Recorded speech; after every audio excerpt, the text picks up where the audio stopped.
Hey, what's up, studs, and welcome to Ask MandR episode 268, the series where I answer your questions. If you have a question for next week's episode, leave it down in the comment section below, and it might just get selected. Leave a like while you're there, and let's get into it with our first question from Alec, who says, whatever happened to your drop-tested UCS Millennium Falcon? Now, I've definitely talked about this, but it turned out to be a very good financial decision for me at the time because I spent literally all of the money that I had on this UCS Millennium Falcon. I ended up making a couple of videos that have done really well over the years. Maybe it's not the best singular financial decision, but for the time, it worked out really well for me. So the drop test wasn't really the piece of content that made a ton of money. It ended up being like my review and is it worth $800 video. I think those videos just killed it relative to my channel.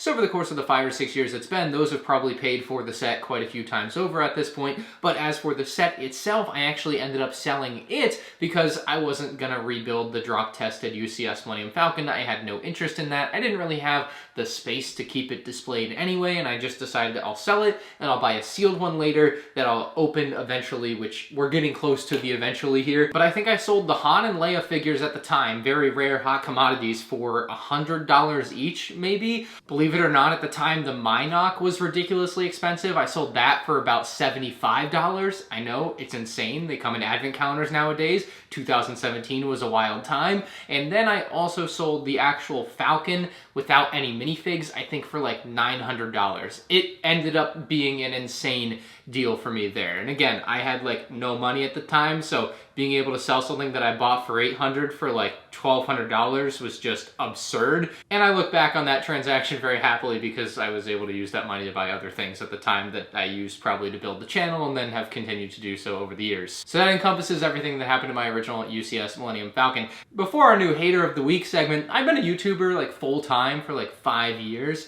And when I moved in this room, it was super echoey, so I was using like pillows and blankets to try and dampen the sound. And I realized I've been, like I said, full-time YouTuber for like 5 years, never owned any of those fancy looking foam square things that a lot of people have on their walls in the gaming space. So I finally bought some. I still think I need more. I have more on the way, but hopefully they're helping make this video sound a little bit better. Anyway, our legendary Hater of the Week is Kiji, who says, I love how he complained about the Fileverse Battle Pack price when his community forced LEGO to make one. First things first, nobody forced anyone to do anything. LEGO could have not made the set. Now, I think that would have been an awful decision and shown that they really don't care about their fans. Luckily, they care somewhat, clearly. So that is LEGO doing a good thing in reaction to fans being excited about a product. I don't think that's quite a Nerf gun to the head forced to do anything there. And then complaining about the price, I mean, when people got together and said, we want a 501st Battle Pack, did we ever envision a Battle Pack that cost twice as much as a normal battle pack? I don't think a single person envisioned that. I think it is the single biggest criticism almost anyone can have about that set. I mean, sure, you can say the ATRTs and the Bark Speeders are oversized,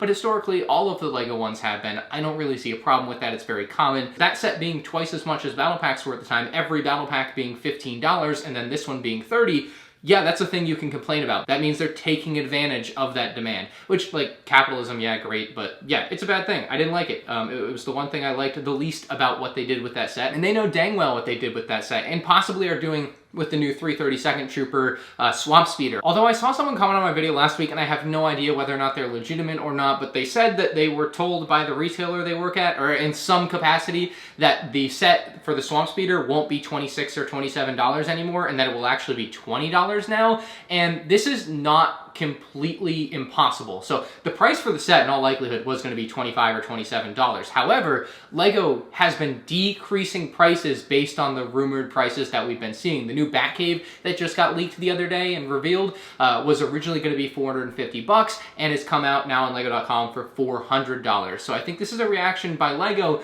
to some of the issues they've been having with sets like the Hulkbuster, sets like the Foosball Table, or in the Black Panther, of course, where they're putting out sets and then having to immediately put them on sale, and they're not selling well. And so I think LEGO's realized in some way that they have kind of overstepped the boundary of pricing in some ways, and so we're seeing that kind of retract a little bit, which is definitely nice. So we'll see if that 332nd rumor of the price dropping down to 20 after being long rumored to be 25 to 27 ends up being true. Kind of getting my hopes up that it will only be 20 bucks. It's not going to change change how many I'm going to buy because the helmets are dumb, but you know, that's great for people that want to buy some. They might end up being cheaper than they were originally going to be. And I know I touched on the Batcave, and I had a few people ask about the Batcave, but I didn't pick a specific question. The best way I can describe the Batcave, I'm stealing this from someone, I saw it on their Instagram story. It's a $200 Lego set with a $200 gimmick. Don't get me wrong, it looks cool as heck. I might even buy it and make a video about it, but a $200 Lego set with a $200 gimmick. And once I read it that way,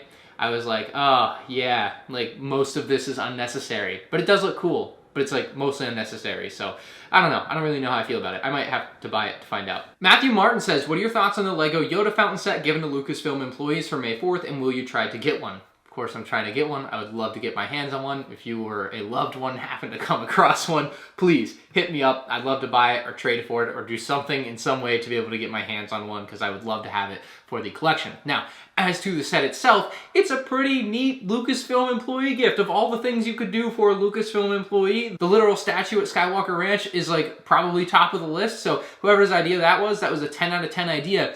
There does seem to be one really weird thing with this set, and that's Yoda's legs. They're using dual molded legs for Yoda, but like Yoda's legs look nothing like I think it's Bilbo Baggins' legs they used or something. Doesn't really matter. It's tan on flesh dual molded legs, and it looks pretty atrocious for Yoda. I gotta be straight there. I really don't know why that was the piece that was selected. So yeah, I would love to have one for the collection. I think it's dope, but the Yoda is super, super awkward looking. Not a fan of that. XTY says, why haven't we seen a bunch of translucent blue minifigs of Yoda, Alec Guinness, etc. as Jedi holograms like the Hasbro ones? Even as a collect them all stunt 1 per set like Harry Potter gold figs, Disney Frozen has already done translucent blue doll figs and animals. Think of how well a blue Yoda would sell, or am I missing something? You are missing something. The designers have talked about this at some point with some random blog, I don't remember, but vaguely, they basically just don't know how to do it. Like, there was the fake leak last year of the translucent, basically, I don't know, tube that you would put the minifigure in to make them a Force Ghost. Now I think that's really dumb, but that was an idea that's out there. The other way to do it is just straight translucent blue minifigures, which they seem to think or infer is impossible because you would run into issues with the friction of the legs and the arms on the figure in some way. Or they say that because you can see through the figure, it's weird to see like the inner molding on a minifigure when it's translucent. Like, I don't know, man. They went through a list of small excuses at some point, and basically the reason is they don't think they have a really good way to do it, I think. Next question comes from Nick Brown. He says, I have a bunch of Lego from both my childhood up until today, but I'm running out of space for my new sets. I don't want to get rid of my old Lego, both loose bricks and broken down sets, but they just sit in totes and don't really get played or displayed. I worry I'm keeping them out of nostalgia at this point. What would you do? You are doing exactly that. You say you don't want to get rid of them, but it's what you probably need to do. When I moved, I had my big old bin of miscellaneous Lego parts from over the years that were from broken down sets as well. And, sentimentally, sure, I had a bit of a connection to it, but mentally I was just like, yeah, I'm moving to a different point in my life. I should probably just move on from this. It's a big bin that even if I bring it with me, it's going to sit in the bin just like it has for the last decade, for another decade, and I have no use for that. So I sold it all on Whatnot at the time, and I'm very happy for it. Don't have to think about it, don't have to ever deal with it again. And I would wholly recommend you do the same, whether that be through Whatnot or another avenue to sell off whatever part of your collection you don't use. You're basically hoarding it, and you should totally move on from it. Save yourself the trouble. I feel like in asking the question, you're already halfway there, so hopefully I can push you over the edge on this one, because I think you'll be better off for it. If it's unbuilt stuff that you've already taken apart, you've already mentally disconnected from it in my eyes. Maybe it's easier for you if you're taking these like bins of sets that you no longer really use or want, and you have something in mind that you really, really want, be it the UCS Millennium Falcon, UCS AT-AT, or maybe a set you're really nostalgic for that you really want, like a Republic dropship with AT-OT, and you sell all of that to fund that specific thing. Maybe that would help you get over the hurdle too, is just trying to have a goal in mind or something else you want to buy. So yeah, I think you should get rid of it, and I think you should set a goal for yourself, whatever that may be, for something that you want to buy, towards a car, towards a house, or towards another Lego set. Big Monkey 69 says, nah, how many 332nd troops are there in the background? So I actually changed it up. There's more than just 332nd troops here now, because I was trying an alternate thumbnail for my Clone Army tips video, which you should watch if you haven't, because I think the video was bombing for some reason, and I'm a little upset that it was bombing, but that's okay. So on this plate, there were 144 last week. Now there's, I don't know, a little more than half that. And so the reason I put 144 on there is technically, canonically, there are 144 332nd troopers. So I figured that was the right number to have on the base plate. And so I ended up selling my extra 332nd troopers. I think I had about 170 in total. So I sold all the extras that I had and I kept the 144. That is my canonically correct Star Wars 332nd Army. It's the only trooper that I've even cared enough to bother to have the correct number of, because I think the others, like there's probably some absurd amount of 501st troopers, some absurd amount of regular clone troopers from episode 2. Like you're just not getting there. But with the 332nd trooper, it was like feasible for me to have 144 and make it make sense. So I did that. Hash says, what is your opinion on knockoff LEGO custom MOCs? So probably since this isn't gonna happen, I'll throw you this idea. Basically, one of my buddies on Instagram posted this big LEGO Star Wars Republic base that you could buy on like AliExpress. And I was like, oh my God, that would be hilarious if I bought it. It's like 10 or 20,000 pieces. It's well over $1,000 bucks, probably $2,000. I don't remember the price, but you can see it, you get the point. It's disgustingly massive. And so I was gonna buy this MOC and then bring it to a convention and just pretend it was real and like, hopefully no one would catch on. That would be kind of the idea. Although maybe if someone caught on, it would also be really funny to like straight in the face be like, I know what you're talking about. This is real Lego. I built it myself. I know it's real. And just like die on that hill, even though you're clearly wrong. So I thought that could be a really funny video idea, but I'm not probably going to go through with that, mostly because I don't want to bother building 20,000 pieces of a fake Lego set. That just straight up is not a good time. So we're gonna pass on that. But yeah, as far as my opinion on, I don't really have an opinion on them. It's a fake Lego MOC. I mean, I personally wouldn't collect it for my own collection, but you know, go out if you're into that thing. Next up from JB Sargent, who says, for May 4th this year, LEGO sent me 2 of the same order by accident. Because of this, I was able to keep the May 4th promos for free and return the duplicate sets. Is this a workaround to getting free promos, or could you get in trouble for doing this? Just want to preface that I didn't do this on purpose. Mine was by accident because of LEGO's glitching website. You can't just do it on purpose, so you have to get kind of lucky for them to accidentally send you 2 orders to do that.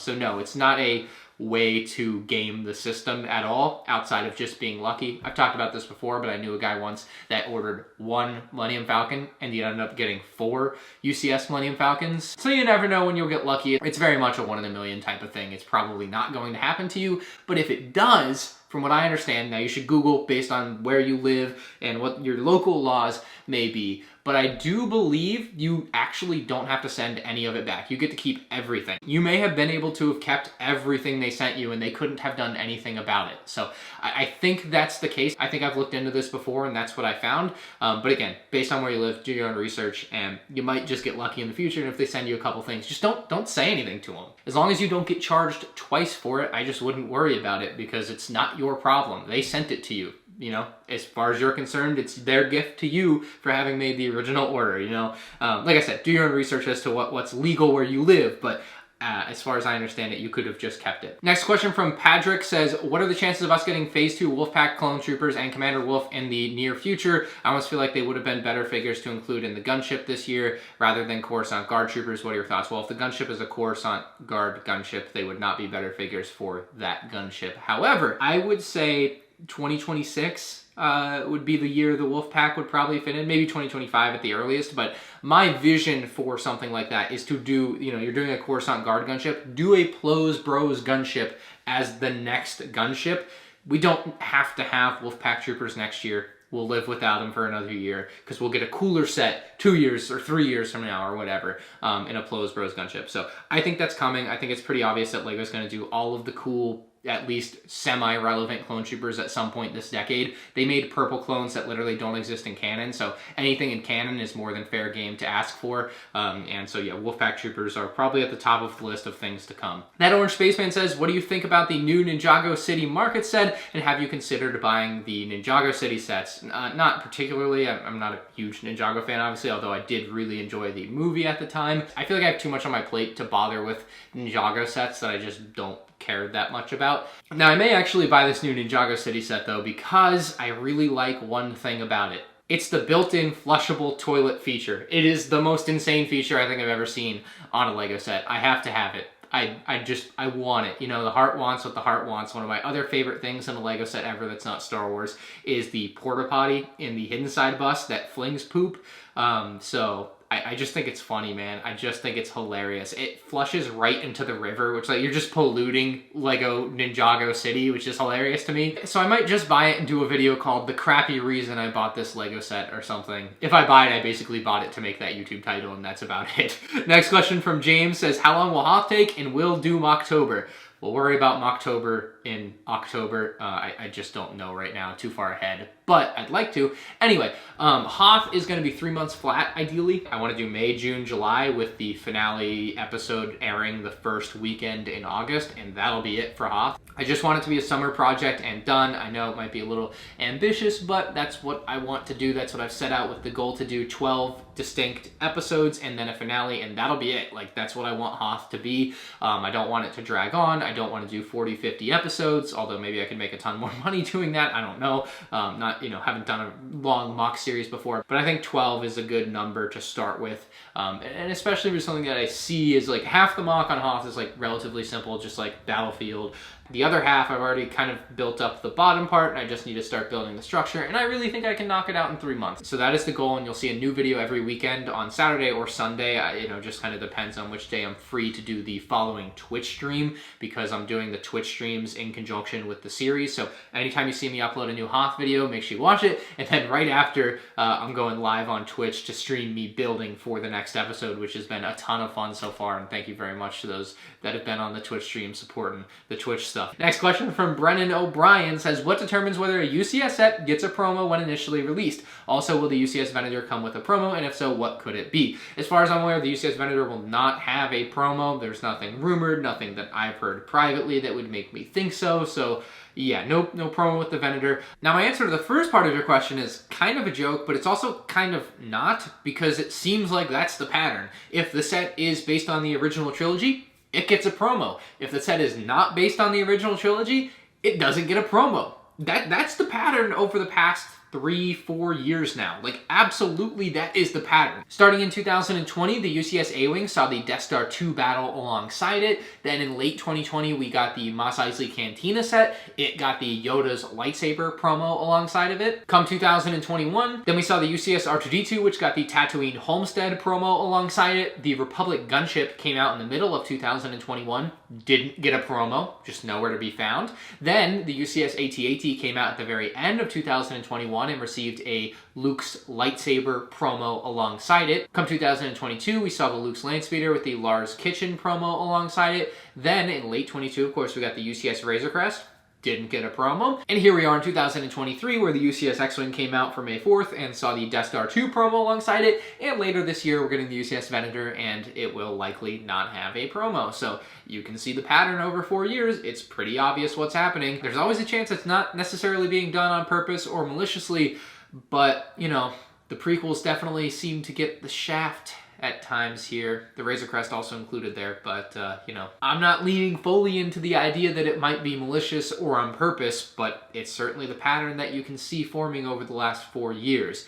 It's clearly original trilogy sets get promos, everything else gets the shaft. That is going to be it for this episode of Ask MandR. If you guys did enjoy, hit the like button. If you have a question for next week's episode, leave it down in the comments section below. And I did get some good feedback on my background. People said they liked it. I really don't like this and can't wait to have my full setup at the office space at some point in a couple months.